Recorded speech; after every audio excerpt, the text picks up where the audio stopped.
నీ కథ ముగింపు లేనిదై సదా సాగదా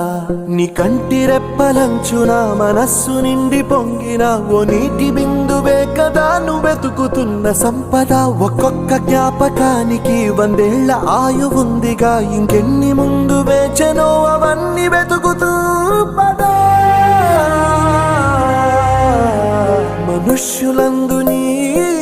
కథ మహర్షిలాగా సాగదా మనుష్యులందు నీ కథ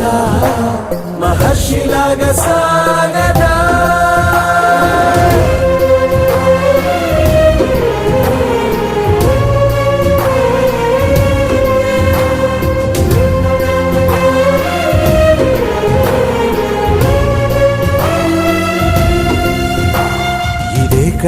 ఇదే కదా నీ కథ